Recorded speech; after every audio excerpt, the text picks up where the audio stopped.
الحمد لله نحمده ونستعينه ونستغفره ونؤمن به ونتوكل عليه ونعوذ بالله من شرور أنفسنا ومن سيئات أعمالنا من يهده الله فلا مضل له ومن يضلل فلا هادي له ونشهد أن لا إله إلا الله وحده لا شريك له ونشهد أن سيدنا ونبينا ومولانا محمدا عبده ورسوله أرسله بالحق بشيرا ونذيرا أما بعد فقد قال الله سبحانه وتعالى في شأن حبيبه إجلالا وإكراما إن الله وملائكته يصلون على النبي يا أيها الذين آمنوا صلوا عليه وسلموا تسليما اللهم صل على سيدنا وشفيعنا ونبينا وحبيبنا ومولانا محمد وعلى آله وأصحابه وبارك وسلم. السلام علیکم ورحمۃ اللہ وبرکاتہ. پردہ نشین خواتین اسلام، اللہ تبارک و تعالیٰ کا فضل و کرم ہے کہ اس نے ہم کو حضور نبی اکرم صلی اللہ علیہ وسلم کی مبارک امت میں پیدا فرمایا. اللہ تبارک و تعالیٰ نے ہم کو آج تک زندہ رکھا، ہمارے عقائد کی اصلاح کے لیے، ہمارے اعمال کی اصلاح کے لیے، اور اپنے احکام کو ہم تک پہنچانے کے لیے اور ہمیں سیدھا راستہ بتانے کے لیے اللہ تبارک و تعالیٰ نے قرآن مجید اور حدیث شریف جیسی عظیم نعمتوں سے ہم سب کو مالا مال فرمایا. اللہ تعالیٰ کا فضل و کرم ہے کہ آج ہماری تربیت کے لیے، ہماری اصلاح کے لیے اللہ تبارک و تعالیٰ نے یہ ماہانہ اجتماع کے نام سے یہاں پر ہم سب کو جمع فرمایا. اللہ سے یہی دعا ہے کہ اللہ تبارک و تعالیٰ ہمارے جمع ہونے کو قبول فرمائیں، ہمیں دین کی باتیں سننے کی توفیق عطا فرمائیں، اس پر عمل کرنے کی بھی ہم سب کو اعلیٰ سے اعلیٰ توفیق عطا فرمائیں. اللہ تبارک و تعالیٰ نے ایک بہت بڑی ذمہ داری امت مسلمہ کو عطا فرمائی ہے جو شاید دیگر امتوں کو عطا نہیں ہوئی تھی. وہ بہت بڑی ذمہ داری یہ ہے، اللہ تبارک و تعالیٰ ارشاد فرماتے ہیں کنتم خیر امت اخرجت للناس تأمرون بالمعروف وتنہون عن المنکر. امت مسلمہ کو، امت محمدیہ کو حضور نبی اکرم صلی اللہ علیہ وسلم کی امت کو خطاب کر کے اللہ تعالیٰ فرما رہے ہیں، اور یہ خطاب مردوں سے بھی ہے، عورتوں سے بھی ہے. اللہ تعالیٰ فرماتے ہیں کنتم خیر امت، تم بہترین امت ہو. یعنی جتنے بھی انبیاء گزر چکے ہیں ان کی جو بھی امتیں تھیں ان تمام امتوں میں تم بہترین امت ہو. اور بہترین امت ہونے کا سبب اور اس کی وجہ اللہ تبارک و تعالیٰ کیا بیان کر رہے ہیں. ایک تو فرمائے اخرجت للناس، لوگوں میں سے تمہیں چن لیا گیا ہے، تمام امتوں میں سے تم کو چن لیا گیا اور ایک الگ مقام و مرتبہ عطا فرمایا گیا. آگے اس کا سبب اور اس کی وجہ یہ بیان کی جا رہی ہے تأمرون بالمعروف وتنہون عن المنکر. تمہارا کام اصلاح اور تربیت کا کام، اسی لیے تم کو بہترین امت قرار دیا گیا. تم نیکی کا حکم دیتے ہو اور برائیوں سے روکتے ہو، امر بالمعروف اور نہی عن المنکر. نیکی کا حکم دینا آپس میں اور برائیوں سے آپس میں ایک دوسرے کو روکنا، یہ سب سے بڑا سبب ہے اس امت کے خیر امت ہونے کا. یہ کام گزشتہ زمانے کے امتوں میں نہیں تھا. وہاں پر اصلاح کی جب کبھی ضرورت پیش آتی تو ایک نیا نبی اللہ تبارک و تعالیٰ بھیج دیتا تھا. یعنی جب کسی قوم میں بگاڑ پیدا ہوتا، امت میں بگاڑ پیدا ہوتا، اصلاح کی ضرورت ہوتی، تربیت کی ضرورت ہوتی، امر بالمعروف اور نہی عن المنکر کی ضرورت ہوتی، تو امت کے لوگوں کو اس کا ذمہ دار نہیں بنایا گیا، بلکہ چونکہ حضور صلی اللہ علیہ وسلم ابھی دنیا میں تشریف نہیں لائے تھے، ختم نبوت نہیں ہوا تھا، اسی لیے انبیاء آتے رہے. جب کبھی اصلاح کی ضرورت پڑی انبیاء آتے رہے. اب اس امت میں آقا علیہ السلام کے بعد کوئی نبی نہیں آنا ہے، ختم نبوت ہو چکی ہے، لہٰذا وہ کام امت کے حوالے کیا گیا ہے کہ اب امت خود آپس میں ایک دوسرے کی اصلاح اور تربیت کا کام کرے. اب کوئی نیا نبی آنے والا نہیں. ایک اور مقام پر اللہ تعالیٰ فرمایا وَأَصْلِحُوا ذَاتَ بَيْنِكُمْ، آپس میں ایک دوسرے کی تم اصلاح اور تربیت کا کام کرتے رہو. لہٰذا امت میں، معاشرے میں، سوسائٹی میں جو کوئی بھی کمیاں یا جو کوئی بھی خرابیاں ہوتی ہے تو ان خرابیوں کو دور کرنے کے لیے اب کوئی نیا نبی آنے والا نہیں ہے، نہ کوئی رسول آنے والا ہے، نہ کوئی نئی شریعت آنے والی ہے، نہ کوئی نئی کتاب آنے والی ہے، بلکہ امت کے جو علماء کرام ہیں، امت کے جو مشائخ اعظام ہیں، امت کے جو اساتذہ ہیں، ائمہ ہیں، خطباء حضرات ہیں، مردوں میں ہوں کہ عورتوں میں، عورتوں میں بھی کئی سارے مدرسات ہیں، معلمات ہیں، تو ان حضرات کا کام ہوتا ہے کہ امت کے اندر لڑکوں کی بھی اور لڑکیوں کی بھی اصلاح کرے، نوجوانوں کی بھی اور ہماری بہنوں کی بھی اصلاح اور تربیت کا کام انجام۔ تو آج کا یہ اجتماع بالخصوص خواتین کے لیے، ہماری بہنوں کے لیے ہے۔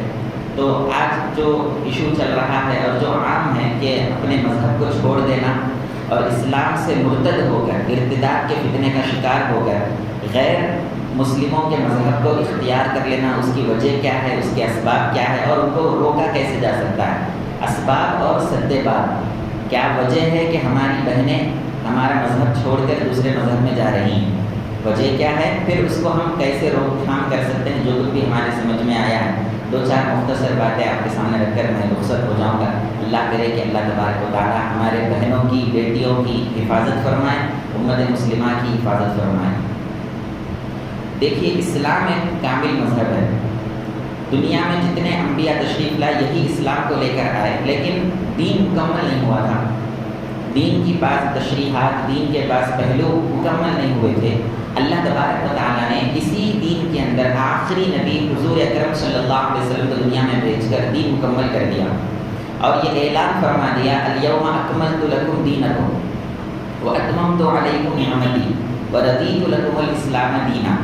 آج کے دن میں نے تمہارے دین کو مکمل کر دیا، اسلام کو مکمل کر دیا۔ وہ اسلام جو آدم علیہ السلام سے چلتا ہوا آ رہا ہے، ہر نبی اسی دین کو، اسی مذہب کو لے کر آئے ہیں، لیکن مکمل نہیں ہوا تھا۔ حضور صلی اللہ علیہ وسلم جب دنیا میں تشریف لاتے ہیں اور آپ دنیا میں تبلیغ کا کام کرتے ہیں تو اس کے بعد دین مکمل ہوتا ہے، اور حضور صلی اللہ علیہ وسلم یہ اعلان فرماتے ہیں اللہ کے حکم سے، اللہ کی وحی سے، اور اللہ تعالیٰ خود اعلان فرماتا ہے الیوم اکملت لکم دینکم، کہ آج کے دن تمہارا دین مکمل ہو گیا۔ تو دین کے اندر کسی بھی قسم کی کوئی کمی نہیں ہے، دین کے اندر کوئی کجی نہیں ہے، دین کے اندر کوئی ایسی خرابی والی چیز نہیں ہے، بلکہ دین ہر اعتبار سے کامل، اکمل اور مکمل چیز ہے۔ اب جتنے بھی، چاہے وہ مرد حضرات ہوں، لڑکے ہوں یا لڑکیاں ہوں یا عورتیں ہوں، جتنے بھی لوگ دین سے بھاگ رہے ہیں، دین سے مرتد ہو رہے ہیں، دین سے منحرف ہو رہے ہیں، ہمارے دین اسلام کو چھوڑ کر کسی اور مذہب میں منتقل ہو رہے ہیں، وہ ہرگز دین کے اندر کسی کمی کی وجہ سے مرتد نہیں ہو رہے۔ سب سے پہلے تو ہم کو یہ سمجھنا چاہیے کہ مرتد کس کو کہتے ہیں، ارتداد کیا ہے۔ ارتداد کا معنی ہے مسلمان بن جانے کے بعد پھر اسلام کو چھوڑ کر کسی اور مذہب کو اختیار کر لینا، اس کو ارتداد کہتے ہیں، اور ایسا کرنے والے کو مرتد کہتے ہیں۔ ایسا کرنے والے کو مرتد کہتے ہیں، جو ارتداد کرتا ہے وہ مرتد کہلاتا ہے۔ مرد ہو تو مرتد ہے، اور اگر عورت ہو تو ہم اس کو مرتدہ کہیں گے۔ تو ارتداد کب ہوتا ہے؟ دین کو چھوڑنے کی وجہ سے ہوتا ہے، یعنی ہم مسلمان ہیں، اگر کوئی خدا نہ خواستہ، نعوذ باللہ، اللہ نہ کرے کہ اگر کوئی دین کو چھوڑ دیتا ہے، اسلام کو چھوڑ دیتا ہے، اسلام کے پٹے کو اپنے گلے سے نکال کے پھینک دیتا ہے اور کسی اور مذہب کو اختیار کر لیتا ہے، تو ہم اس کو کہیں گے یہ ارتداد کا شکار ہو گیا، یہ مرتد ہو گیا۔ تو دین سے بیزار ہو کر، دین کے اندر کوئی ایسی چیز تھی جس کی وجہ سے وہ چیز اس کو ناپسند تھی، ناگوار گزری، دین کے اندر کوئی خرابی تھی، دین کے اندر کوئی کمی تھی، اسلام کے اندر کوئی ناپسندیدہ چیز تھی، اس کی وجہ سے آج تک 1450 سال میں کوئی مرتد نہیں ہوا۔ اسلام جب سے مکمل ہوا ہے، حضور صلی اللہ علیہ وسلم دنیا میں تشریف رکھتے تھے، آپ کے زمانے مبارک کے بعد سے لے کر آج تک 1450 سال تقریباً گزر چکے ہیں۔ 1450 سالوں میں ایک آدمی یا ایک عورت بھی ایسا نہیں ملے گا جو دین کے اندر کسی چیز کی کمی یا کمزوری یا ناپسندیدہ چیز کی وجہ سے مرتد ہوا۔ ارتداد کی وجہ ہرگز اسلام کے اندر کوئی کمی نہیں ہے، یعنی ایسا نہیں ہے کہ ہمارا دین مکمل نہیں ہے، ہمارا دین پرانے زمانے کا دین ہے، نئے زمانے کے ساتھ وہ ایڈجسٹ نہیں کر سکتا، یا ہمارے دین کے اندر یہ خرابی ہے، ہمارے دین کے اندر فلاں لوگوں کے ساتھ ظلم و ستم ہوتا ہے، اسی لیے دین کو چھوڑ دینا چاہیے، ہمارے دین کے اندر یہ کمی ہے، یہ ناپسندیدہ چیز ہے، اس وجہ سے لوگ دین کو چھوڑ رہے ہیں، ایسا نہیں ہے۔ 1450 سال میں آپ کو دین سے بیزار ہو کر یا دین کے اندر کوئی کمی یا کوئی خرابی کی وجہ سے کوئی آج تک مرتد نہیں ہوا۔ مرتد ہونے کی وجوہات الگ ہے، اس کی وجہ اسلام کے اندر کوئی کمی یا نقص نہیں ہے۔ اسلام کے اندر کوئی کمی یا نقص نہیں ہے جس کی وجہ سے لوگ مرتد ہو رہے ہوں، بلکہ مرتد ہونے کی اور ارتداد کی وجہ الگ ہے۔ اب دیکھیے بخاری شریف کے اندر واقعہ آتا ہے، حضور صلی اللہ علیہ وسلم قیصر روم جو کہ ایک بادشاہ تھا، ہرقل اس کا نام تھا، ہرقل ایک بادشاہ تھا، اس بادشاہ کو ہمارے نبی صلی اللہ علیہ وسلم خط لکھتے ہیں، اسلام کی دعوت دیتے ہیں، اللہ کے سوا کوئی معبود نہیں ہے، اللہ کی عبادت کرو، اللہ کے سوا کسی اور کی عبادت نہ کرو، اور میں اللہ کا رسول ہوں، اللہ تبارک و تعالیٰ نے مجھے نبی اور رسول بنا کر بھیجا ہے، مجھ پر ایمان لاؤ۔ یہ آپ نے خط بھیجا کس کو؟ بادشاہ کو۔ ہرقل اس کا نام تھا، وہ روم کا بادشاہ تھا، اس کے پاس آپ نے خط بھیجا۔ جب یہ خط ملا بادشاح کو، صحیح بخاری شریف کے اندر یہ واقعہ آیا ہے، یہ حدیث آئی ہے، حضرت عباس رضی اللہ تعالیٰ عنہ یا عبداللہ ابن عباس رضی اللہ تعالیٰ عنہ کسی ایک سے یہ حدیث مروی ہے۔ جب یہ بادشاہ کے پاس یہ خط پہنچا تو اس نے دیکھا کہ ہمارے اس ملک کے اندر مکہ کے کون لوگ ہیں، کیا کوئی مکہ سے کوئی قافلہ یہاں پر آیا ہے، کیا مکے کے کچھ لوگ یہاں پر آئے ہیں جن سے میں دریافت کر سکوں اس نبی کے بارے میں، جس نبی کا پیغام آیا ہے، جس نبی کا خط آیا ہے، اس نبی کے بارے میں اور ڈیٹیلز معلوم کرنا چاہتا ہوں، تفصیلات معلوم کرنا چاہتا ہوں، تو کیا کوئی مکے سے یہاں پر آیا؟ تو جب اس نے تلاش کیا تو پتہ چلا کہ مکہ سے حضرت ابو سفیان رضی اللہ تعالیٰ عنہ، جو اس وقت ابھی مسلمان نہیں ہوئے تھے، ابھی وہ اس وقت اسلام کو قبول نہیں کیے تھے، ابھی وہ کفار کی صف میں تھے، کافروں کے ساتھ تھے، تو حضرت ابو سفیان وہ اور ان کے چند ساتھی جو ہے یہ قیصر روم کے ہرقل کے ملک میں گئے ہوئے تھے اپنے تجارت کے سلسلے میں۔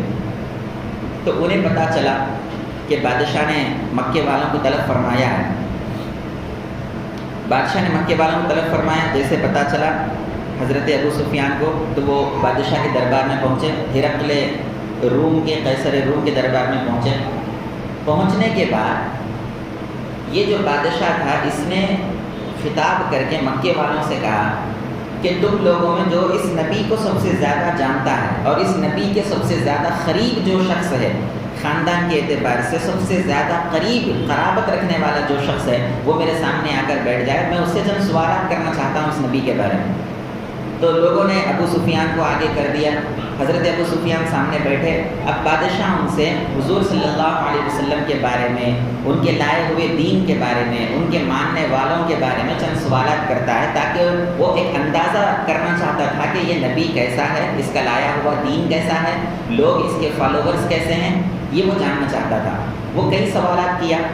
پہلا سوال تو یہ کیا کہ وہ نبی تمہارے اندر جو آیا ہے اس نبی کا خاندان کیسا ہے، اس کا نسب کیسا ہے، اس کے رشتہ دار کیسے ہیں، عزت والے ہیں یا کمتر لوگ ہیں، ایسا وہ تھوڑے سوالات کیا۔ اس کے بعد پھر یہ کہا کہ اس نبی کے جو فالوورز ہیں، جو ماننے والے ہیں، دن بدن ان کی تعداد بڑھ رہی ہے یا کم ہو رہی ہے۔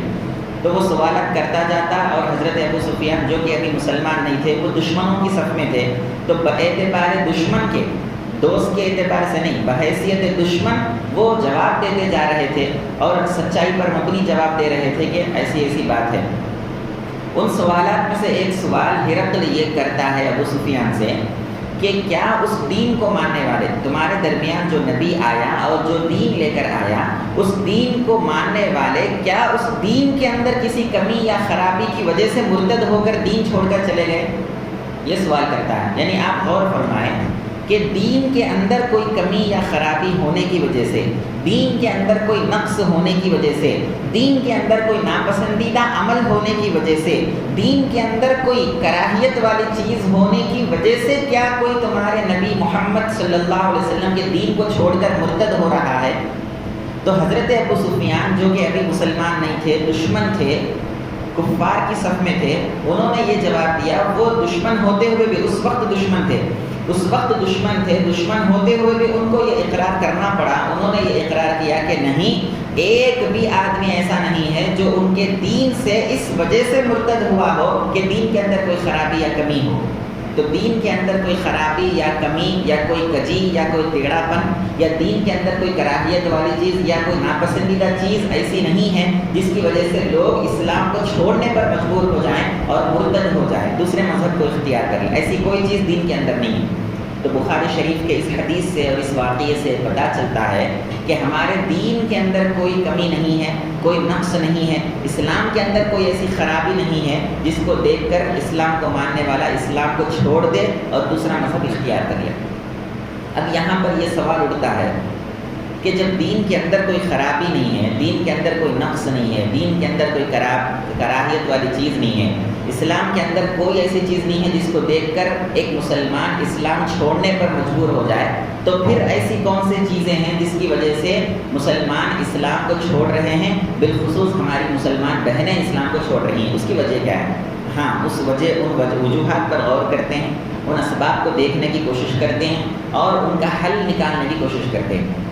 پہلا سبب جو معلوم ہوتا ہے اسلام کو چھوڑنے کی وجہ کیا ہے، دین کو چھوڑنے کی وجہ کیا ہے، بالخصوص مسلمان بیٹیاں، مسلمان بہنیں، ہماری بہنیں، ہماری بیٹیاں جو دین کو چھوڑ کر غیروں کے ساتھ مل رہی ہیں اور غیروں کے ساتھ غیروں کا مذہب اختیار کر رہی ہے، اس کی ایک وجہ اور اس کی ایک بنیادی سبب اس کا یہ سمجھ میں آتا ہے کہ ہمارے مسلمان بہنوں کے اندر علم دین کی کمی ہے، علم دین کی کمی ہے، دین کو صحیح نہ سمجھنے کی وجہ سے، دین کی تعلیمات صحیح نہ ہونے کی وجہ سے، دین کا اصل پیغام، دین کی اصل روح ان کے پاس نہ ہونے کی وجہ سے اور علم دین کی کمی ہونے کی وجہ سے وہ لوگ دین کو صحیح طور پر نہیں سمجھ پا رہے ہیں، اسلام کو صحیح طور پر مکمل طور پر نہیں سمجھ پا رہے ہیں، اسلام کی خوبیاں، اسلام کی حکمتیں، اسلام کی چیزوں کو نہیں سمجھنے کی وجہ سے وہ اسلام کو یہ سمجھتے ہیں کہ یہ ایک نامکمل مذہب ہے، یہ ایک ادھورا مذہب ہے، یہ ایک پرانے زمانے کے لوگوں کا مذہب ہے، یہ 1450 سال پہلے کے لوگوں کا مذہب ہے۔ آج کے دور میں یہ مذہب کے سارے تعلیمات ایگزسٹ نہیں کرتے، سارے تعلیمات پر آج کے دور میں پریکٹس نہیں کیا جا سکتا، لہٰذا ہم اس مذہب کو چھوڑ رہے ہیں۔ تو آپ دیکھیے اسلام کے اندر فی نفسہ اٹ سیلف اسلام کے اندر کوئی کمی نہیں ہے، اسلام کو جو کمی کی نظر سے دیکھ رہا ہے اس کی وجہ یہ ہے کہ اس کے پاس اسلام کی مکمل تعلیمات نہیں ہے، اسلام کا مکمل علم اس کے پاس نہیں ہے۔ تو ہمارے امت کے لوگوں کو، نوجوانوں کو، بالخصوص نوجوان لڑکیوں کو بالخصوص ہماری ذمہ داری بنتی ہے کہ ہم ان کو اسلام کی تعلیمات سے آگاہ کریں۔ دیکھیں ہمارے گھر میں لڑکی پیدا ہوتی ہے، لڑکا پیدا ہوتا ہے، اولاد ہوتی ہے، ہمارا ماحول آج کل یہ بن گیا ہے کہ ہم اس کی تربیت کی طرف اور اس کی اصلاح کی طرف اور اس کے پرورش کی طرف ہم توجہ نہیں دیتے۔ جب بچپن میں اولاد ہوتی ہے تو بچپن کے دن تو کھیلنے کودنے میں گزر جاتے ہیں، ہم یہ کہتے ہیں کہ چلو بچہ ہے، کھیل رہا ہے، اس کو کیا زیادہ ٹوکنا، اس کو کیا زیادہ روکنا، بچی ہے کھیل رہی ہے چھوڑ دو، موبائل بھی اس کے ہاتھ میں دے دیتے ہیں۔ اب وہ جیسے جیسے اپنے جوانی کے دنوں میں قدم رکھتا ہے، بچپن کے دن گزرتے ہیں، تو بچپن سے تو اس کی کوئی تربیت نہیں ہوئی تھی، بچپن سے تو اس کی کوئی دینی ماحول کی پرورش نہیں ہوئی تھی، بچپن سے تو کوئی اس کو اللہ اس کے رسول کی باتیں نہیں بتائی گئی تھی، بچپن سے تو کوئی اس کو جو ہے اسلام کی باتیں نہیں بتائی گئی تھی۔ جب وہ اپنے شعور کے مقام کو پہنچے گا اور کچھ باتوں کو سمجھنے لگے گا، تھوڑا بلوغت کی طرف آئے گا، تھوڑا نوجوانی میں قدم رکھنے لگے گا، تو اس وقت اس کو کیا، اس کی جو مرضی میں آئے گا وہ کرے گا، بچپن سے اس کی جیسی تربیت ہوئی وہ اسی راستے پر چل پڑے گا۔ آقا علیہ الصلوۃ والسلام کی ایک حدیث شریف ہے، اس کا مفہوم ہے کہ اپنے بچوں کو 3 باتوں کی تربیت دو، اپنے بچوں کو 3 باتوں کی تربیت دو، بچپن ہی سے بچوں کی تربیت کا آقا علیہ الصلوۃ والسلام ارشاد فرما رہے ہیں۔ کیا ارشاد فرمایا؟ قرآن مجید پڑھنے کی تربیت دو، یعنی قرآن مجید کی تعلیم اس کو سکھاؤ، قرآن پڑھنا سکھاؤ، قرآن سے آگاہ کرو، قرآن سے جوڑو، قرآن سے وابستہ کرو۔ دوسرا، تمہارے نبی صلی اللہ علیہ وسلم کی محبت اپنے دلوں کے، اپنے اولاد کے دلوں میں پیدا کرو، اور تمہارے نبی کے اہل بیت اطہار رضی اللہ تعالی عنہم اجمعین کی محبت کو اپنی اولاد کے دلوں میں پیدا کرو۔ تو بچپن سے اگر ہم یہ چیزیں نہیں کریں گے، یہ کام نہیں کریں گے، اپنی اولاد کو، اپنے بچیوں کو ہم بچپن میں موبائل لے کر دے دیں گے یا موبائل دیکھنے کی اجازت دے دیں گے یا جو ہے ٹی وی لگا کر گھر میں دے دیں گے، اب وہ ٹی وی میں جو فلمیں دیکھ رہے ہیں، جو ڈرامے دیکھ رہے ہیں، جو سیریلز دیکھ رہے ہیں، وہی کچھ ان کے ذہن کے اندر محفوظ ہو رہا ہے۔ جو کچھ بھی فلموں میں دیکھ رہے ہیں، جو کچھ بھی ڈرامے میں دیکھ رہے ہیں، جو کچھ بھی انٹرٹینمنٹ کے نام پہ جو کچھ بھی آج دیکھا جا رہا ہے، موبائل میں دیکھو یا آپ ٹی وی کے اندر دیکھو، جو کچھ بھی آپ کو دیکھنے کو مل رہا ہے، اولاد کے ذہن کے کسی حصے میں وہ چیزیں محفوظ ہوتی جا رہی ہیں۔ فلموں کے اندر جو باتیں بیان کی جا رہی ہیں، جو عقائد بیان کیے جا رہے ہیں، اسلام کے خلاف جو نظریہ پیش کیا جا رہا ہے، یہ باتیں ان کے دماغ میں اسٹور ہو جاتی ہیں۔ پھر جب وہ شعور کی منزل میں قدم رکھتے ہیں، بڑے ہوتے ہیں، تو وہ جو دل کے اندر، دماغ کے اندر باتیں اسلام کے خلاف محفوظ ہو گئی تھی، وہ باتیں ظاہر سی بات ہے کہ وہ سامنے آئیں گی اور پھر ان کو سوچنے پر مجبور کرے گی کہ اسلام صحیح مذہب نہیں ہے، لہٰذا ہم کو اس کے چھوڑ دینا چاہیے۔ تو خلاصہ یہ ہے کہ جو مسلمان لڑکیاں بالخصوص اسلام کو چھوڑ رہی ہیں، پہلی وجہ اس کی یہ ہے کہ ان لڑکیوں کے پاس اسلام کی صحیح معلومات نہیں ہے، اسلام کی صحیح تعلیمات نہیں ہیں، اسلام کی ٹیچنگز ان کے پاس نہیں ہیں۔ اسلام کیا سکھاتا ہے، کن باتوں کا حکم دیتا ہے، کن باتوں سے روکتا ہے، یہ صحیح طور پر ان بچیوں کو معلوم نہیں ہے۔ اس وجہ سے وہ دین اسلام سے متنفر ہو رہے ہیں۔ ایک وجہ یہ ہے۔ اب اس کا حل کیا ہے؟ اس کا حل یہ ہے کہ ماں باپ کو چاہیے کہ بچپن سے اپنی اولاد کو اسلام کی باتیں بتائے، اسلام کے ماحول کی تربیت دے، اسلام کی خوبیاں کیا ہے وہ بتائیں، اسلام کے اندر کیا حکمتیں ہیں وہ بتائیں، اور اسلام کی تعلیمات سے، دین کے علم سے آگاہ کریں۔ یہ جیسے کہ یہ مدرسہ ہے، علم دین سے آگاہ کرنے کے لیے الحمدللہ یہ مدرسہ ہے، یہاں پر لڑکیوں کی تعلیم کا انتظام ہے، یہاں پر اپنے لڑکیوں کو بھیجیں، خواتین بھی آئیں اور یہاں پر آ کر یہاں جو دین بتانے والے ہیں، علم دینے والے ہیں، ان حضرات کی یا ان معلمات کی صحبت میں بیٹھیں اور ان کے پاس بیٹھ کر آپ علم سیکھیں، تاکہ ہم کو پتہ چلے، ہماری لڑکیوں کو پتہ چلے، ہماری بہنوں کو پتہ چلے کہ علم اصل کیا ہے، دین اصل کیا ہے۔ تو دین کے علم سے دور رہنا، دین کی تعلیمات سے دور رہنا، یہ سب سے بڑا سبب ہے اسلام سے مرتد ہو جانے کا۔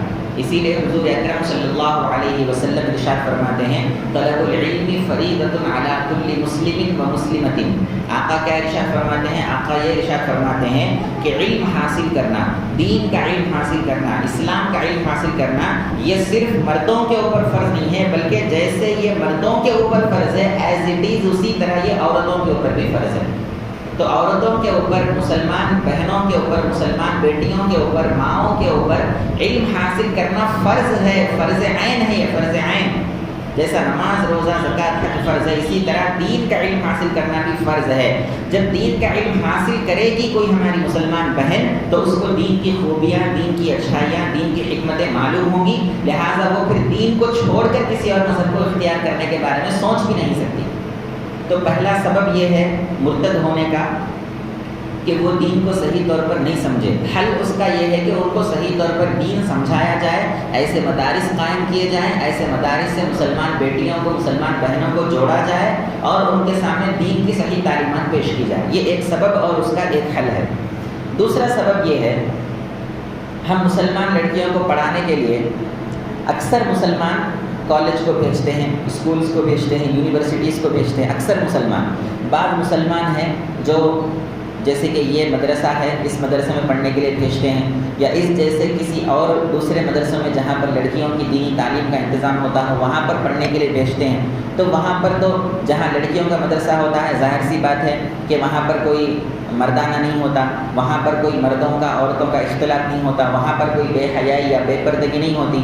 تو بچیاں اگر مدرسے میں پڑھنے کے لیے جاتے ہیں تو وہاں پر تو خالص دینی ماحول ہوتا ہے، لہذا وہاں پر بچیاں بگڑتے نہیں بلکہ وہ نکھر کر اور سنور کر آتے ہیں، دینی تعلیم سے آراستہ اور پیراستہ ہو کر آتے ہیں۔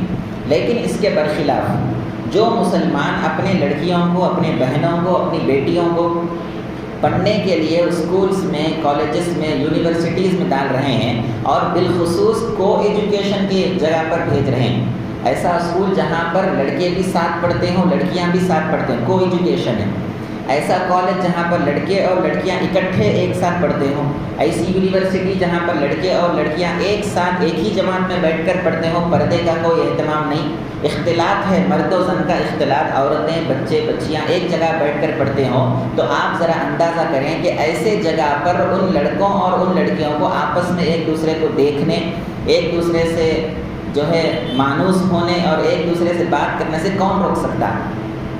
مدرسے میں اگر آپ لڑکیوں کو بھیجیں گے تو یہاں پر نگرانی کرنے والے، اور ویسے بھی یہاں پر غلط کاموں کا کوئی موقع ہی نہیں ہے مدرسوں کے اندر، لیکن اسکولوں میں غلط کاموں کے کئی سارے مواقع ہیں۔ وہاں پر غیر محرموں سے بات چیت کرنا بھی ہوتا ہے، غیر محرم لڑکوں کے ساتھ بیٹھنا اٹھنا بھی ہوتا ہے، ان کے ساتھ جو ہے دوستی بھی ہوتی ہے، ان کے ساتھ بات چیت ہوتی ہے، سب کچھ ہوتا ہے۔ تو وہاں پر ان کو روکنے والا، تربیت کرنے والا، اصلاح کرنے والا کوئی ہوتا نہیں ہے، لہذا شیطان اور نفس کو موقع ملتا ہے کہ آسانی کے ساتھ ان نوجوان لڑکے اور لڑکیوں کو بہکا سکے۔ یہ موقع مدرسوں میں نہیں ہے، یہ موقع اسکولز میں، کالجز میں اور یونیورسٹیز میں ہے، اور کوئی بولنے والا نہیں ہے، لہٰذا شیطان کو موقع ملتا ہے، وہ بہکانے لگتا ہے۔ اب ہوتا کیا ہے، پہلے دوستی ہوتی ہے، بات چیت ہوتی ہے، تھوڑا بہت بچی لڑکی اور لڑکا آپس میں بات چیت کرتے ہیں، ہوتے ہوتے دوستیاں بڑھتی ہیں، تعلقات بڑھتے ہیں، ملاقاتیں بڑھتی ہیں، پھر آہستہ آہستہ گناہ کے دلدل میں انسان پھنستا چلا جاتا ہے۔ اب یہ لڑکی اس لڑکے کے ساتھ اس قدر مانوس ہو جاتی ہے، اس سے اس قدر تعلق پیدا ہو جاتا ہے، اور اس کی محبت اس قدر اس لڑکی کے دل کے اندر گھر بنا لیتی ہے، گھر جاتی ہے محبت، کہ اب آگے وہ لڑکی اس لڑکے کی محبت کے پیش نظر نہ اپنے ماں باپ کی عزت کا خیال کرتی ہے، نہ اپنے رشتہ داروں کی عزت کا خیال کرتی ہے، نہ اپنے سوسائٹی کے معاشرے کی عزت کا خیال کرتی ہے، نہ اپنے مذہب کا خیال کرتی ہے، نہ کسی اور چیز کا خیال کرتی ہے۔ سبب اس کا کیا بنا؟ سبب اس کا یہ بنا کہ ہم نے ہمارے لڑکیوں کو، ہماری بہنوں کو ایجوکیشن کے اسکول، کالج اور یونیورسٹیز میں پڑھایا۔ ہم تو یہ سمجھتے کہ میری لڑکی بڑی نیک ہے، بھائی ایسا نہیں کر سکتی۔ ہر ماں باپ کو یہ غلط فہمی ہے، یہ خوش فہمی ہے کہ میری لڑکی بڑی نیک ہے، بڑی پاک ہے، حضرت مریم علیہ السلام کی طرح پاک ہے، لہٰذا میری لڑکی تو یہ کر ہی نہیں سکتی، میری لڑکی سے یہ کام ہو ہی نہیں سکتا۔ لہٰذا ہم اپنی آنکھوں پر پٹی باندھ لے کر، اپنی اولاد کے معاملے میں ہم اپنی آنکھوں پر پٹی باندھ لیتے ہیں، میری اولاد کچھ غلط کام کر ہی نہیں سکتی۔ لہٰذا اب کیا کرتے، اسکول بھی بھیج دیے، وہاں پر کو ایجوکیشن ہے، کالج بھی بھیج دیے، یونیورسٹیز بھی بھیج دیے۔ اب وہاں پر ہماری لڑکیاں کیا گل کھلا رہی ہیں، کن غیر محرم لڑکوں سے بات کر رہی ہے، کن سے تعلقات اور دوستی کا ہاتھ بڑھا رہی ہے، یہ سب ہم کو نہیں معلوم۔ اس کے برخلاف ہم صحابیات کی زندگی کو دیکھتے ہیں تو وہاں پر کیسے آقا علیہ السلام نے ان کی تربیت کا سامان پیش فرمایا، اور کس حد تک آقا علیہ السلام نے ان کی تربیت کا اور پردے کا خیال فرمایا، غور فرمایا۔ ایک نابینا صحابی ہے حضرت سیدنا عبداللہ ابن ام مکتوم رضی اللہ تعالیٰ، نابینا ہے، آنکھوں سے کچھ نظر نہیں آتا، کبھی نابینا کو کچھ نظر ہی نہیں آتا، تو اب ان سے ہم جو ایسی کوئی بات ہم اپنے ذہن میں لا نہیں سکتے۔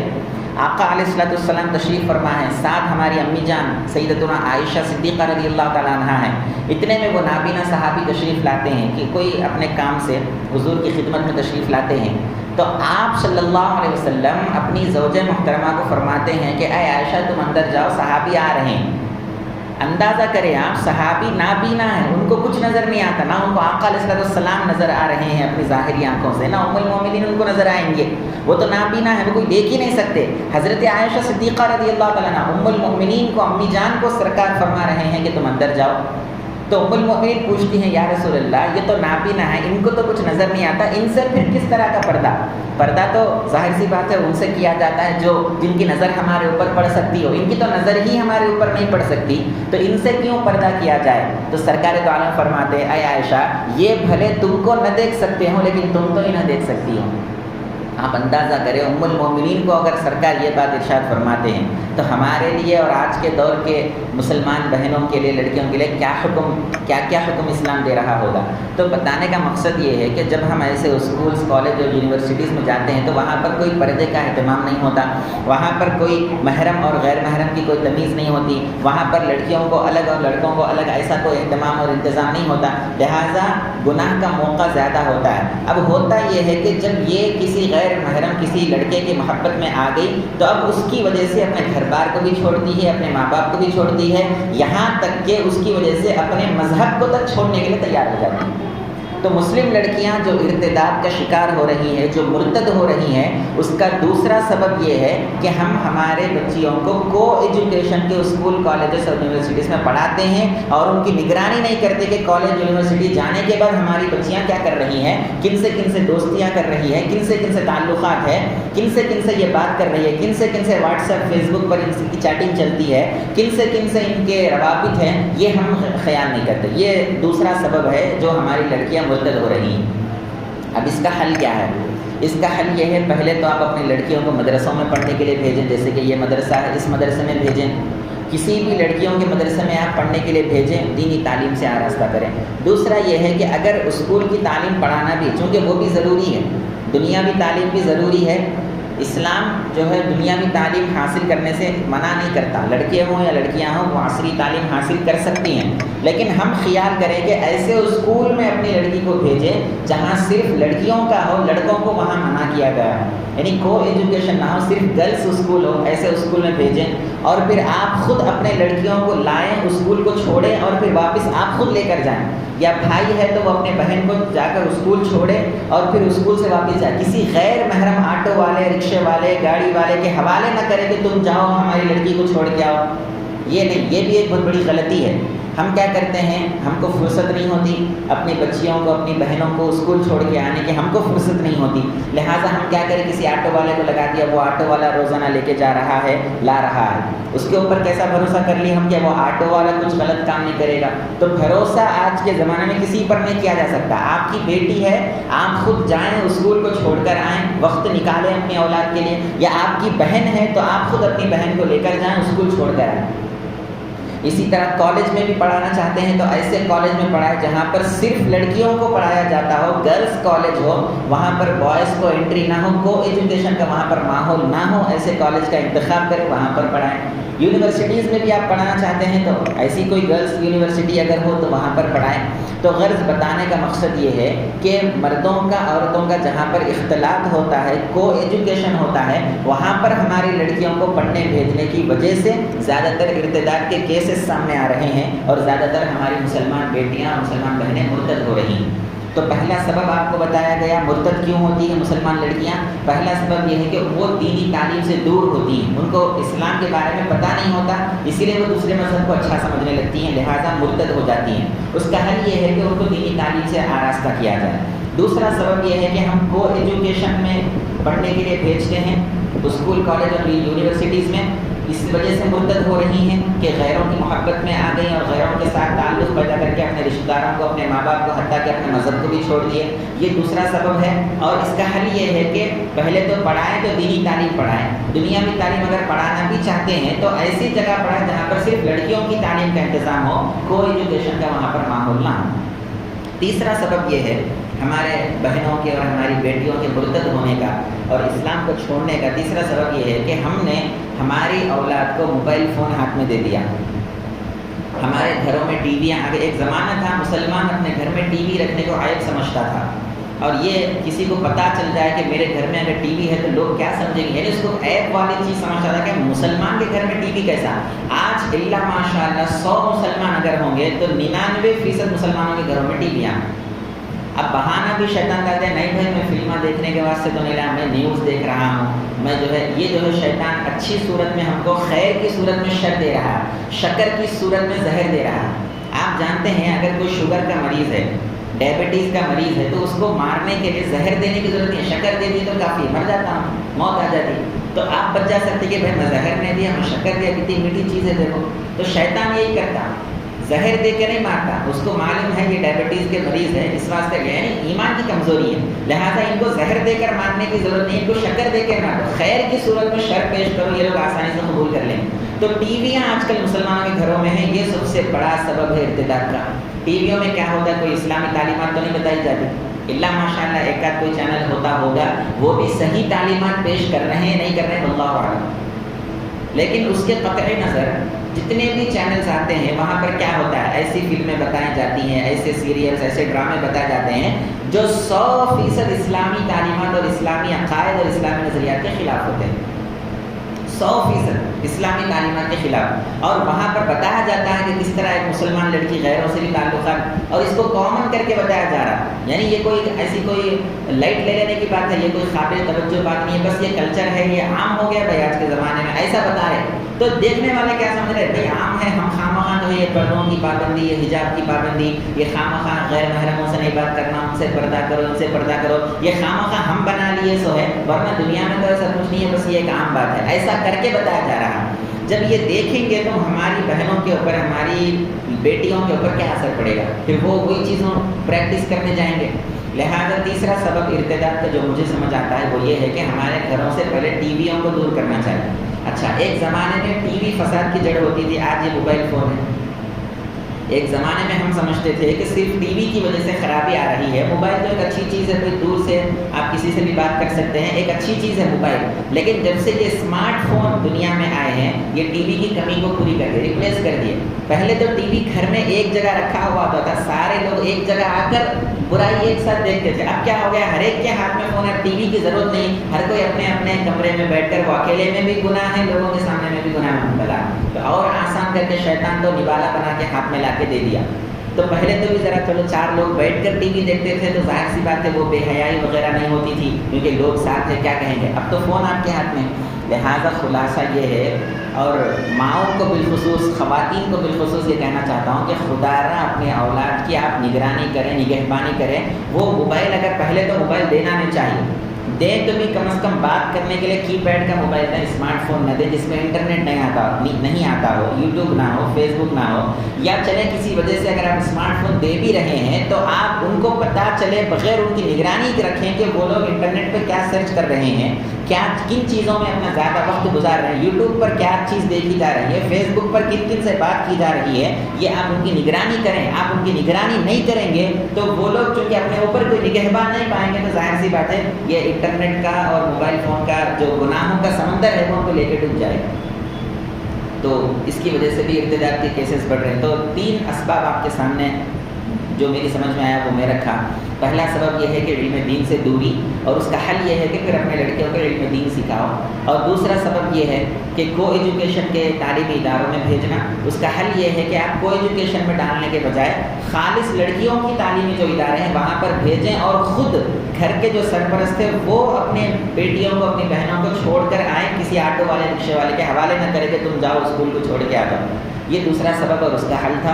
تیسرا سبب یہ ہے کہ ہمارے گھروں سے ٹی ویوں کو نکالنا چاہیے، اور موبائل فونز پر ہم سخت نگرانی رکھنا چاہیے کہ ہماری اولاد موبائل فون میں کیا کر رہی ہے. یہ ہم کو جب تک ماں باپ سختی سے اس قسم کا ایکشن نہیں لیں گے اور اس قسم کی ذمہ داری کا احساس ان کے اندر پیدا نہیں ہوگا اور وہ یہ کام نہیں کریں گے، یاد رکھو ہماری اولاد ہمارے ہاتھ سے نکل جائے گی. بعد میں رونے سے کچھ فائدہ نہیں ہے. لہٰذا جب موقع اللہ نے دیا ہے اسی موقع پر ہم کو اولاد کی تربیت کی طرف توجہ کرتے رہنا چاہیے. اور قرآن مجید میں بھی اللہ تبارک و تعالیٰ نے بڑی پیاری بات ارشاد فرمائی، بڑی پیاری بات. اگر یہ ایک آیت کو اگر ہماری مسلمان بہنیں اپنی زندگی میں اتاریں، ایٹ دا سیم ٹائم یہ مردوں کے لیے بھی ہے لیکن چونکہ خواتین کا اجتماع ہے تو میں بالخصوص ان سے کہہ رہا ہوں، اگر یہ ایک آیت ہماری بیٹیاں، ہماری بہنیں، ہماری مائیں، ہماری مسلمان عورتیں ایک ہی آیت کو اگر اپنی زندگی کا نصب العین بنا لے، اپنی زندگی کا دستور بنا لے، تو نہ کوئی ارتداد کا شکار ہو سکتے، نہ کوئی جو ہے ایسے کیسز ہمارے سامنے آ سکتے ہیں. وہ کیا آیت ہے؟ اللہ تعالیٰ ارشاد فرماتے ہیں 22ویں پارے میں اللہ نے ارشاد فرمایا کہ اے نبی اکرم صلی اللہ علیہ وسلم، آپ مسلمان عورتوں کو یہ کہہ دو کہ وہ اپنی نظریں نیچی رکھیں اور اپنے شرمگاہوں کی حفاظت کریں. دیکھو 2 باتوں کو ایک ساتھ جوڑ دیا اللہ تبارک و تعالیٰ نے. پہلی بات کیا فرمائی؟ قل للمؤمنات یغضضن من ابصارهن. پہلی بات یہ کہ اپنی نظریں نیچی رکھیں، نظریں نیچی رکھیں. یہ بتانے کے ساتھ ہی دوسرا حکم اللہ کیا دے رہا ہے کہ وہ اپنے شرمگاہوں کی حفاظت کریں. تو کیا تعلق ہے آپس میں؟ نظریں نیچی رکھیں اور شرمگاہوں کی حفاظت. 2 حکموں میں کچھ آپس میں ربط و تعلق بھی ہے. ہاں، ربط و تعلق یہ ہے کہ ایک ابتدا کو بتا رہا ہے، ایک انتہا کو بتا رہا ہے. یہ جو غلط قدم اڑتے ہیں، جو ارتداد کا شکار ہو رہے ہیں، جو غیر مسلموں کے پاس جا رہے ہیں، انٹرفیتھ میرجز جو ہو رہے ہیں اور غیر مسلموں کے ساتھ جو نکاح ہو رہا ہے، اس کی وجہ یہ ہے کہ ہمارے مسلمان لڑکیوں نے پہلے قدم پہ اپنی نظروں کی حفاظت نہیں پڑھا. بھائی کیسا دوستی ہوئی ایک لڑکے سے آپ کی دوستی ہوئی کیسا؟ اسی وجہ سے نا کہ آپ دیکھے اس کو. آپ دیکھتے نہیں تو دوستی کیسا ہوتی تھی؟ آپ اپنی نظریں نیچی رکھتے، دیکھتے ہی نہیں تو دوستی کیسا ہوتی تھی؟ دیکھتے ہی نہیں تو ملاقات کیسا ہوتی تھی؟ دیکھتے ہی نہیں تو بات کیسا ہوتی تھی؟ دیکھتے ہی نہیں تو اس سے شادی کرنے کے سے راضی ہو جاتے تھے. یہ 100 برائیوں کی جو جڑ ہے وہ نظر کی حفاظت نہ کرنا ہے. تو پہلے حکم یہ دیا اللہ تبارک و تعالیٰ نے کہ ایمان والی عورتوں کو چاہیے، ایمان والی لڑکیوں کو چاہیے کہ یغضضن من ابصارہن، پہلے وہ اپنے نگاہوں کی حفاظت کرے. یہ تمام برائیوں کا حل ہے.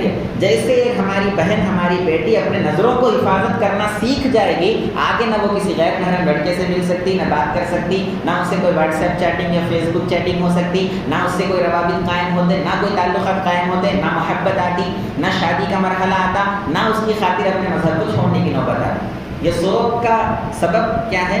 اپنے نظروں کی حفاظت نہیں کرنا. لہٰذا سب سے پہلے اپنے نظروں کی حفاظت کرنے پر توجہ دیں، جس کی وجہ سے ہی ہمارے مسلمان لڑکیوں کی حفاظت ہو سکتی ہے.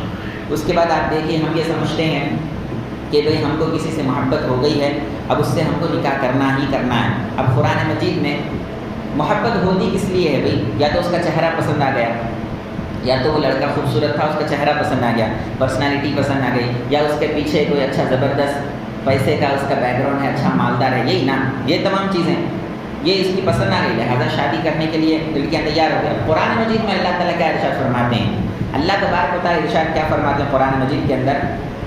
وَلَا تَنْكِحُوا الْمُشْرِكَاتِ حَتَّى يُؤْمِنْ. اب یہ تو مردوں کو خطاب کیا اللہ تعالیٰ، پہلے بات میں عورتوں کو بھی خطاب کر رہا ہے. مشرک عورتوں سے شادی مت کرو، نکاح مت کرو یہاں تک کہ وہ ایمان نہ لا لیں، یہاں تک کہ وہ اسلام قبول نہ کر لے. وَلَأَمَةٌ مُؤْمِنَةٌ خَيْرٌ مِّن مُشْرِكَةٍ وَلَوْ أَعْجَبَتْكُمْ. ایک مشرک مالدار خوبصورت حسین و جمیل عورت کے مقابلے میں ایک مسلمان لونڈی تمہارے لیے زیادہ بہتر ہے. ایک مسلمان غریب گھرانے کی بچی تمہارے لیے زیادہ بہتر ہے، خواہ وہ خوبصورت نہ ہو، مالدار نہ ہو، تو بھی وہ زیادہ تمہارے لیے بہتر ہے ایک مشرک حسین و جمیل مالدار عورت کے مقابلے میں. پھر یہی حکم عورتوں کو دیا جا رہا ہے، وَلَا تَنْكِحُوا الْمُشْرِكِينَ وَلَا تُنْكِحُوا الْمُشْرِكِينَ حَتَّى يُؤْمِنُوا. سرپرستوں کو خطاب کر کے کہہ رہے تم اپنے لڑکیوں کا نکاح مشرکوں سے نہ کروایا کرو جب تک کہ وہ اسلام قبول نہ کر لیں، جب تک کہ وہ ایمان نہ لا لیں، کیونکہ وَلَعَبْدٌ مُؤْمِنٌ خَيْرٌ مِّن مُشْرِكٍ وَلَوْ أَعْجَبَكُمْ. یہ قرآن مجید کی کیسی پیاری آیت ہے. اللہ کیا فرماتا ہے؟ وَلَعَبْدٌ مُؤْمِنٌ خَيْرٌ مِّن مُشْرِكٍ وَلَوْ أَعْجَبَكُمْ. ایک مسلمان غلام تمہارے لیے بہتر ہے ایک مشرک مالدار آقا سے. ایک مشرک ہے، مالدار ہے، حسین و جمیل لڑکا ہے، خوبصورت اچھی پوزیشن پہ ہے، اچھا کما رہا ہے، لیکن اس سے بھی زیادہ بہتر تمہارے لیے ایک ادنا غلام ہے جو اس کے پاس اسلام کی دولت ہے. تو اللہ کے پاس یہ دنیا کے مال و دولت کا، دنیا کے حسن و جمال کا کوئی معیار، کوئی مقام اور کوئی مرتبہ نہیں ہے، بلکہ اللہ کے پاس ایمان معیار ہے. جس کے پاس ایمان ہے، خواہ وہ کالا کلوٹا صحیح، غریب صحیح، کچھ بھی صحیح، وہ بہتر ہے اللہ کے پاس. اور جس کے پاس ایمان کی دولت نہیں ہے، خواہ وہ مالدار ہو، حسین و جمیل، اس کا اللہ کے پاس کوئی مقام نہیں. اب میں اختتام کی طرف آ کر ایک آیت پڑھ کے اپنی بات ختم کر دیتا ہوں کہ جو مرتد ہو جاتا ہے اب اس کی سزا کیا ہوتی ہے. دیکھیے ہمارے اسلام کے اندر، قانون کے اندر، جو دارالاسلام ہو یعنی اسلامی مملکت ہو، اسلامی نظام ہو، اسلامی حکومت ہو، وہاں پر تو حکم یہ ہے کہ جو مسلمان مرتد ہو جائے پھر اس کو قتل کر دیا جائے. اس کو توبہ کی بھی مہلت نہیں ہے. بعض کیسز میں توبہ کی اس کو مہلت دی جاتی ہے، بعض کیسز میں توبہ کی اس کو مہلت نہیں دی جاتی ہے. لہٰذا جو مرتد ہے اس کی سزا دنیا کے اندر قتل ہے، لیکن کہاں؟ اسلامی ملک کے ہیں، ہندوستان میں نہیں. ہندوستان اسلامی ملک نہیں ہے. یہاں پر جو یہاں کے قانون میں سزا ہے وہ دی جائے گی. قانون اگر سزا نہیں دیتا ہے تو یہاں پر ہمارے ہاتھ میں ہم قانون لے کے سزا نہیں دے سکتے. یہ بات یاد رکھنے والی ہے. جہاں اسلامی نظام ہوگا، اسلامی قوانین نافذ ہوں گے، وہاں پر یہ سزا ہوگی کہ جو مرتد ہوگا اس کو قتل کر دیا جائے گا. اور پھر اس میں حنفی مسلک میں اور شافعی مسلک میں پھر تھوڑا سا اختلاف ہے، کوئی الگ بات ہے. یہ تو دنیاوی سزا ہو گئی. اور اگر کوئی مسلمان مرد مرتد ہو جاتا ہے تو فوری اس کی بیوی اس کے نکاح سے نکل جاتی ہے. اب وہ اپنی بیوی سے تعلقات قائم نہیں کر سکتا. اسی طرح پھر کوئی عورت اگر اپنے اسلام کو چھوڑ دیتی ہے تو اس کے شوہر سے اس کا نکاح اسی وقت ٹوٹ جاتا ہے. یہ تو ایک بنیادی بات دنیا کے اندر. اب آخرت میں اس کو کیا سزا ملے گی؟ اللہ تبارک و تعالیٰ قرآن مجید میں ارشاد فرماتے ہیں وَمَن يَرْتَدِدْ مِنْكُمْ عَنْ دِينِهِ. تم میں سے کوئی بھی خواہ مرد ہو یا عورت، وہ ارتداد کا شکار ہوتا ہے، اپنے دین کو چھوڑ دیتا ہے، مرتد ہوتا ہے، فَيَمُتْ وَهُوَ كَافِرٌ. اسی حالت پر وہ رہتا ہے یہاں تک کہ اس کو موت آ جاتی ہے تو وہ حالت کفر میں ہی مر جاتا ہے یا مر جاتی. ہاں ارتداد ہو گیا تھا، مرتد ہو گئے، بعد میں اللہ نے ہدایت دی، توبہ کیا، پھر اسلام میں آ گئے، تو یہ ایک الگ بات ہے. لیکن یہاں پر کون سے مرتد کی بات ہو رہی ہے؟ جو مرتے دم تک مرتد رہا یا رہی اور مری، کافر بن کے مری. اس کے بارے میں اللہ فرماتے ہیں فَأُولَٰئِكَ حَبِطَتْ أَعْمَالُهُمْ فِي الدُّنْيَا وَالْآخِرَةِ. یہی وہ لوگ ہیں دنیا اور آخرت میں بھی جن کے اعمال کو اللہ حبط کر دے گا، ضائع کر دے گا، بیکار کر دے گا. یعنی اب جتنے بھی نمازیں پڑھے ہوں گے، خیرات کیے ہوں گے، جو بھی دنیا بچپن سے لے کر آج تک جو بھی نیک کام کیے ہوں گے، کسی کا کوئی اجر آخرت میں نہیں ملے گا، بلکہ مرتد ہوتے ہی وہ سارے کے سارے اعمال ضائع ہو جائیں گے. وَأُولَٰئِكَ أَصْحَابُ النَّارِ هُمْ فِيهَا خَالِدُونَ. بڑی سخت بات ہے. اللہ کیا فرماتے ہیں؟ یہ مرتد ہونے والے، ارتداد کا شکار ہونے والے لڑکیاں ہوں یا لڑکے ہوں، یہ دوزخ میں جائیں گے اور ہمیشہ ہمیشہ دوزخ میں رہیں گے. اللہ اکبر. مسلمان اگر خدا نہ خواستہ اللہ ہماری حفاظت فرمائے دوزخ سے، مسلمان اگر اپنے بدعمالیوں کے سبب دوزخ میں جاتا بھی ہے تو وہ ہمیشہ ہمیشہ دوزخ میں نہیں رہتا. پہلے تو مسلمان ہے، اللہ تعالیٰ مسلمان کو بغیر دوزخ میں ڈالے کہ جنت میں ڈال دے، یہ ہم دعا کرتے ہیں اللہ سے۔ اگر مان لیں کہ دوزخ میں مسلمان چلا بھی گیا تو یاد رکھے کہ وہ مسلمان خواہ کتنا ہی بڑا گنہگار کیوں نہ ہو، وہ ہمیشہ دوزخ میں نہیں رہتا۔ ہمیشہ دوزخ میں رہنے کی سزا صرف کافروں اور مشرکوں کے لیے۔ لیکن جو مرتد ہو گیا، وہ پہلے مسلمان تھا بعد میں مرتد ہو گیا، تو اب وہ جو پہلے مسلمان تھا تو اس کی پہلے کی مسلمانی دیکھ کر دوزخ سے نکال نہیں لیا جائے گا۔ چلو بھائی تم مرتد ہو گئے تھے لیکن پہلے تو مسلمان تھے نا، 100 سال دوزخ میں چلو، بعد میں نکال کے جنت میں ڈال دیں گے، 1000 سال چلو دوزخ میں چلو، عذاب مکمل کر لو، تم مرتد ہو گئے تھے لیکن بچپن تمہارا اسلام میں گزرا تھا، جوانی اسلام میں گزری تھی، بعد میں تم مرتد ہوئے، لہٰذا اس اسلام کے پیش نظر جو بچپن میں تھا اس پیش نظر تم کو اٹھا کے جنت میں ڈال دیا جائے گا، ایسا نہیں۔ آیت دیکھو کیا بتا رہی ہے، اولئک اصحاب النار ہم فیہا خالدون، ہمیشہ ہمیشہ جو مرتد ہے وہ دوزخ میں رہیں گے۔ یعنی مرتد ہونے سے پہلے کا جو ان کا اسلام تھا وہ ان کے کچھ کام نہیں آتا، جنت میں لے کے جانے میں کوئی کام نہیں آتا۔ اس کے برخلاف ایک مسلمان ہے، اگرچہ کہ گنہگار ہوگا، خطا کار ہوگا، لیکن وہ مرتد نہیں ہوا، کافر نہیں ہوا، مشرک نہیں ہوا، اسلام پر برقرار رہا مرتے دم تک، وہ ایک نہ ایک دن امید ہے کہ وہ دوزخ سے نکالا جائے گا۔ لیکن مرتد کے لیے کوئی امید نہیں ہے کہ وہ دوزخ سے نکال کر پھر اس کو دوبارہ جنت میں اللہ داخل کریں گے۔ یہ کتنی بڑی خطرناک سزا ہے، دنیا میں بھی رسوائی اور ذلت کا سامنا ہے اور آخرت میں بھی ہم کو یہ سب چیزیں۔ اور ایک وجہ جو ابھی ذہن میں آئی ہے وہ یہ ہے کہ ہم یہ سمجھتے ہیں کہ ہم یہاں کافروں کے بیچ میں رہ رہے ہیں تو ہم ان کے جیسا بن کر رہے تو ہمارے کو یہ لوگ فیسلٹیز دیتے ہیں، تنگ نہیں کرتے، پریشان نہیں کرتے۔ ابھی CA اور NRC وغیرہ ایسی چیزیں تو مسلمان کے لیے، غیروں کے لیے نہیں ہیں، تو اگر ہم اپنا مذہب تبدیل کر لیں گے تو شاید یہ چیزوں سے بچ جائیں گے، آسانی سے زندگی گزار سکیں گے، یہ ہم سمجھ رہے ہیں۔ لیکن یاد رکھیے یہ آپ اپنا مذہب تبدیل بھی اگر کر جائیں گے تو ان کی نظر میں آپ مشکوک ہی رہیں گے، ان کی نظر میں وہ آپ کو پکا غیر مسلم نہیں تصور کریں گے، وہ آپ کو ایک شک کی نگاہ سے ہی دیکھیں گے۔ چلے شک کی نگاہ سے نہ بھی دیکھیں، آپ کو مکمل طور پر اپنے مذہب میں وہ لوگ قبول کر بھی لیں، تب بھی جو ہے دنیا سے ایک نہ ایک دن تو جانا ہے، چند دن کی زندگی ہے، 4 دن کی زندگی، اس کے بعد پھر موت آنا ہے، موت کے بعد پھر ہم کو اللہ کے سامنے حاضر ہونا ہے۔ اب دنیا میں نامور لوگ ہندوستان میں حال میں آپ دیکھے ہوں گے، نامور مسلمان وہ مرتد ہو گیا اور غیر مسلموں میں جا کے مل گیا، نتیجہ کیا نکلا؟ کوئی اس کو پلٹ کے آج دیکھنے والا نہیں۔ جس وقت مرتد ہوا تھا اس وقت تو اس کی بڑی واہ واہ ہوئی، بڑے بڑے لوگ اس کی جو ہے گل پوشی کرے، شال پوشی کرے، بڑے بڑے لوگ اس کو جو ہے سراہے، بڑے اس کی تعریفیں کرے، بڑے اس کے چرچا کرے، 2 دن کی بہار تھی۔ اب کیا ہو گیا؟ اب وہ جیل میں پڑا، سڑ رہا ہے، روڈوں پہ ہے، کوئی پوچھنے والا نہیں، نہ بیوی پوچھ کے دیکھنے والی، نہ بچے پوچھ کے دیکھنے والے، سارے مسلمان تو بیکاٹ کر ہی دیے، غیر مسلم بھی اس کا بیکاٹ کر دیا۔ وہ مثال یہاں پر صادق آ رہی ہے، دھوبی کا کتا نہ گھر کا نہ گھاٹ کا۔ لہٰذا یہ مرتد ہونے کے چند دن مزہ ہے، چند دن آپ جس کے بہکاوے میں آ کے ارتداد کا شکار ہو جاتے ہیں، چند دن وہ آپ کا ساتھ دے گا، بعد میں کوئی آپ کا ساتھ دینے والا نہیں۔ لہٰذا اللہ اس کے رسول کے احکام کو سمجھنے کی کوشش کریں، ان مدارس سے، ایسے معلمات سے، ایسے اساتذہ سے وابستہ رہیں، دین کی تعلیمات حاصل کریں، اور جو خواتین ہیں وہ بالخصوص اپنے اولاد کی، اپنے لڑکیوں کی تربیت کی اور اصلاح کی اور ان کی حفاظت کی ذمہ داری کو سمجھیں اور اس پر عمل کریں اور ان کی حفاظت کریں اور ان کی نگرانی اور ان کی نگہداشت کریں اور ان کی نگہبانی کریں، کیونکہ اللہ کے پاس جا کے ہم کو اپنی اولاد کے بارے میں جواب دینا ہے کہ تم نے اپنی اولاد کی کیسے تربیت کی۔ میں اپنی بات کو ختم کرتا ہوں اور اللہ تعالیٰ سے دعا کرتا ہوں کہ جو کچھ کہا گیا، سنا گیا، اس پر عمل کرنے کی ہم سب کو اعلیٰ سے اعلیٰ توفیق عطا فرما۔ ہمارے مسلمان بہنوں کو، بیٹیوں کو ارتداد کے فتنے سے بچا اور مرتد ہونے سے حفاظت فرما، جو بھی اسباب ارتداد کے یا مرتد بننے کے ہیں ان اسباب کو دور فرما، اور ہمارے مسلمان لڑکیوں کی عزت و آبرو کی، عصمت کی حفاظت فرما، غیر مسلموں کے فتنوں سے حفاظت فرما، غیر مسلموں کے مکاریوں سے، چال بازیوں سے حفاظت فرما۔ وما علینا الا البلاغ، والسلام علیکم ورحمۃ اللہ وبرکاتہ۔